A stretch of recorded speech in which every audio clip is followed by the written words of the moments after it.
tunaomba utoe tamko namna gani ya utumiaji wa dola, namna gani ya utumiaji shilingi hapa kwenye taifa letu la Tanzania. Asante sana Mheshimiwa Spika kwa kunipa nafasi.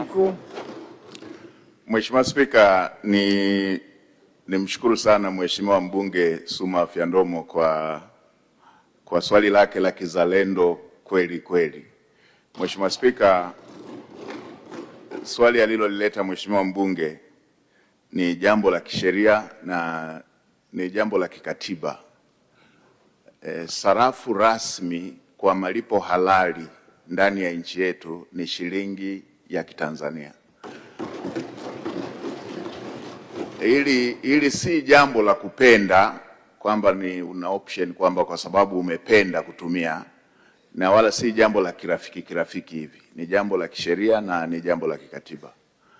Na ndio maana tulileta marekebisho yale ya sheria ili kuweza kutoa mwongozo kuhusu matumizi ya sarafu yetu na mazingira ambayo yanaweza yakaletekeza pengine matumizi ya sarafu nyingine ya isiyo shilingi ya Kitanzania. Mheshimiwa Spika, kwa mwongozo tulioutoa, malipo yote na kunukuu bei kunatakiwa kufanyike kwa sarafu ya Kitanzania ambayo ni shilingi ya Kitanzania, na inaanzia kwenye kunukuu bei, matangazo na kuuziana na kununuliana bidhaa. Tumetoa maeneo ambayo yanaweza yakatumia sarafu ya nje. Kwa mfano, katika maeneo ambako yanafanyika mauzo ya nje, mauzo ya bidhaa, huduma, vitu vinavyohusiana na jambo la aina hiyo. Na baadhi ya taasisi ambazo zinafanya manunuzi makubwa ya bidhaa, tumebainisha na taasisi hizo zimeweza kujulishwa.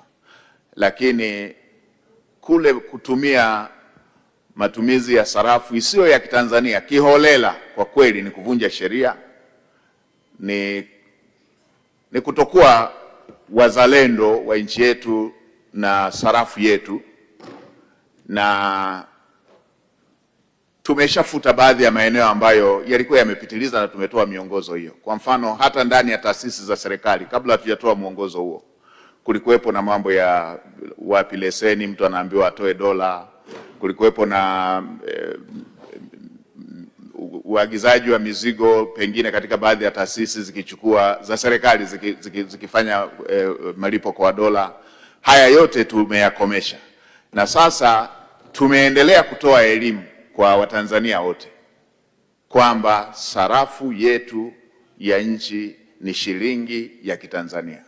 Wale wanaoweka bei kama ulivyosema za viwanja, za ada, za upangishaji wa nyumba, za uuzaji wa huduma na maeneo mengine wanaofanya kwa dola, wajue wanakiuka kwa dola ama sarafu nyingine, wanakiuka sheria yetu, na kwa kweli hawaitendei uzalendo nchi yetu ya Tanzania. Na ni mambo ya kuigaiga tu. Ni kama kuku aliyefungwa miguu yote kamba kwa muda mrefu, unaweza ukamuondolea kamba akakaa dakika nyingi tu akiwa bado anadhania amefungwa kamba. Ni mawazo ya watu ambao bado wana hangover ya kutawaliwa koloni hivi. Mwalimu Nyerere aliwahi kusema jambo hata la kijinga likisema kwa Kiingereza huonekana la maana. Basi ni mambo ya aina hiyo tu. Mtu anaongelea dola, anaona kwamba labda hiyo ndio mkuu, vijana wanasemaje, kuwa matawi ya juu. Lakini shilingi ya Kitanzania ndiyo malipo halali ndani ya nchi yetu, na hili ni jambo la kikatiba, ni jambo la kisheria.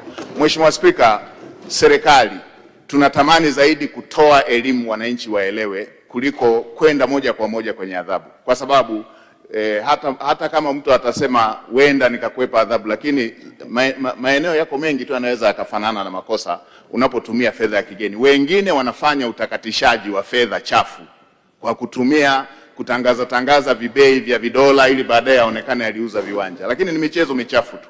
Kwa hiyo siku serikali itakapotaka kuchukua hatua kali zaidi, na yenyewe itakuwa si nzuri kwenye masuala ya kiuchumi. Kwa hiyo tutumie zaidi elimu, na tunaomba Watanzania waitikie zaidi elimu inayotolewa.